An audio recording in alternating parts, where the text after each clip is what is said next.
From our studios at historic Arnold's Park Amusement Park, it's Okoboji Broadcast with Jeff Thee. Welcome to Okoboji Broadcast, everybody. Coming to you from the Dickinson County Courthouse, and doing that because it's very convenient for our recorder, Ann Ditsworth, who's here with us today, and she is the council advisor for the Dickinson County Endowment Fund. And Ann, first of all, welcome. Thanks for joining me here today. Thanks, Jeff. Thanks for having me. I know you're very close to, it's about that time for people to get their requests in. That's right. And so I thought we'd talk a little bit about what the endowment is, how long it's been around, and all that sort of. So let's start there, if we could. Okay. How long it's been around, and a little bit of why it's here. Okay, so in 2004, the legislature passed a bill that allowed for the creation of a program called Endow Iowa. Okay. And then the Iowa Council on Foundation worked with the counties that do not have gaming facilities to create these funds in those places. Ah, okay, so there was a time when we were looking at a casino in Dickinson County. Exactly. And so like counties like Palo Alto, for instance, couldn't take part in this then. That's right. Okay. So it was created, and what are we doing now? And so, right, so then the following year, when we had those funds, we were to set up a structure to manage those funds. How do we give them out to our communities? Who's in charge of them? Who invests the funds? So those are the kind of decisions we had to make. Okay. In 2005, we worked on that, and then we were organized enough that by 2006, we were able to start making grants. Okay. Now, how are the funds derived then?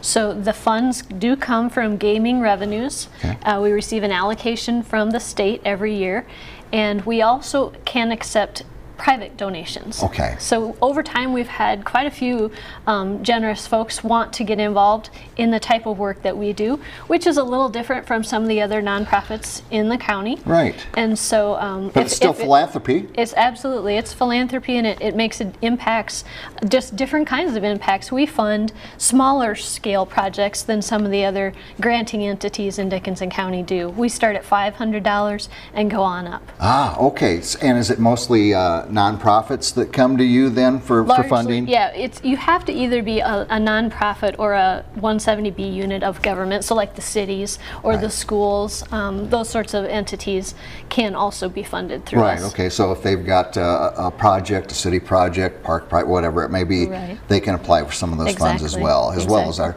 and we have many nonprofits, and I tell you, Ann, with this last year, nonprofits have had a tough year, all the years that they're used to having fundraisers. They may have an annual fundraiser. Activities, anything. Yeah, so many things just couldn't happen. Right. So we're at that grant application time right now. We're coming up, or when is it exactly? Well, our applications are available on our website now. We started May 1st, Okay. and they're due by June 30th. Okay. So So a couple months. couple months to get things Yep. together. Yep, And there's time. It's not too late to start now by any means. and you said things really got rolling in 2006. That was our first year of granting. Okay. So in the years that have followed, roughly how many dollars have you bequeathed to people? Well, we have given over $1 million, Wow. $1.4 million Wow. in grants. Right. So it's a significant impact, and that's to over, let's see, we have 89 nonprofits that we've worked with. Okay. And all of our school districts, so that means Grettinger, Terrell, Harris Lake Park, Okoboji, and Spirit Lake. Right. Each of our 4 districts have received funding, and we've helped with 59 projects at the schools. So those schools have received $184,000 Wow. in special projects. You know, that's things that aren't in the budget. Right. It's things that really make an impact for kids, but you can't always do everything within your school budget and the tax dollars that come to the schools. So. Right, yeah, I mean, they're bound by those tax dollars that come in, how many Exactly. students they have and so forth. Right. This allows them to something This- above and beyond. Right, this helps us to do some of those special things that, you know, our educators are very aware of new opportunities and new ways of doing things, and so, yeah, we've had some really neat opportunities and be involved in some of those programs. Wonderful, man, and that's a lot of dollars over, what, 15, 16 years then? 15 years of 15 granting, years, yep. Wow. All right, so for those who are watching and think, well, maybe my nonprofit would fit into this, what kind of process do they need to go through? You say the grant application's online. Sure. But are there things they need to present, P&Ls? Yeah, I'm sure. Sure. Well, yes, not a huge financial background because, fortunately, having worked with 89 of our nonprofits, we've pretty much found a lot of them in Dickinson County. Yeah. And so we know that they're established and they're capable of managing the funds to deliver the project that they propose. Okay. And so really our application is mostly about what do you want to do? Right. So what's your special project? And it's just several pages. It makes them work through, not do we just want it, but how we're going to get there, right, and how it's going to impact our community and how it helps our organization reach the goals that we're trying to get to. Yeah. Now, do you have a set amount like this year that that will be distributed? Roughly $95,000. Okay. Yep.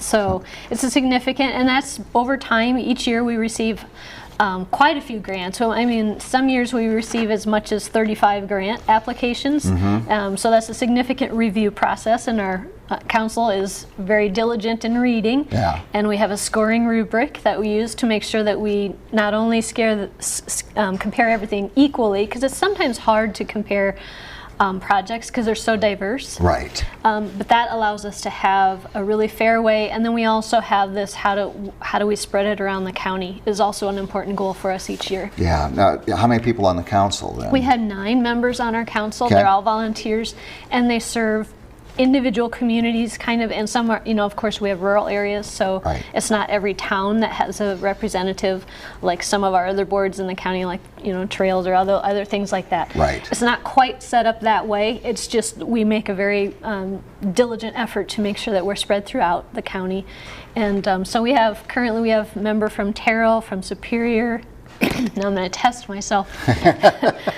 From Lake Park, Milford, Wahpeton, West Okoboji. Right. So, we do have a very broad end, Spirit Lake and Milford, right, too, of course, in our covering the canvas of Dickinson County. Our communities, then. Right, exactly. Yeah. Now, and you also mentioned that people can, of course, the state dollars that are derived, but people can contribute towards this as well, and have generously in the past. Right, we're very fortunate.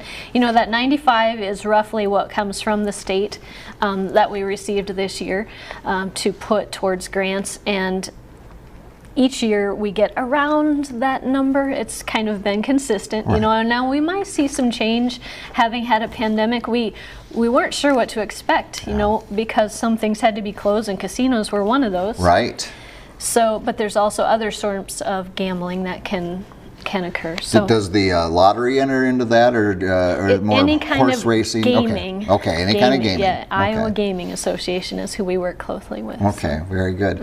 Now, but if people want to contribute, yes, they can write a check. Maybe they can leave something in their yeah, in their will. Different ways. There's a variety of ways to give. That's exactly right. We can help.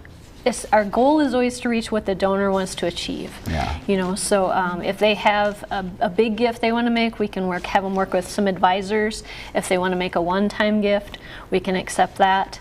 Yeah, there's our website has a donate button on it, like most do today, sure, and that allows you to use your credit card. So there's a variety of ways, and we're happy to work with whatever they're most comfortable with if they like to support our projects. Very good. And what's the website to go to on that? It's DCEFUND, so okay, Dickinson County Endowment Fund. .org. .org. DCE, right, fund. Org. All right, and thank you so much for joining us here today and talking about the Dickinson County Endowment. Appreciate it. Thanks. Our guest has been Ann Ditsworth with the Dickinson County Endowment. We want to thank her for taking a few minutes to talk about it. We thank you, as always, for watching us right here on Okoboji Broadcast.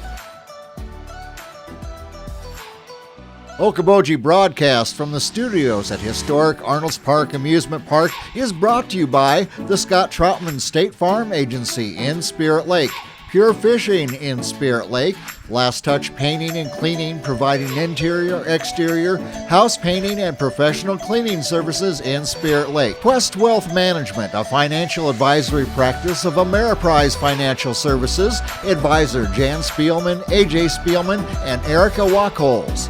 Ducky's Marine and Motorsports Repair in Spirit Lake. Bank Midwest, dream big, plan wisely, live well. Lakes Regional Healthcare and Avera Partner. Ruthven Locker at the Lake, where carnivores are welcome on Hill Avenue in Spirit Lake. Beck Engineering in Spirit Lake, Be Radiant Laser Skin Studio in the Okoboji Plaza in Okoboji,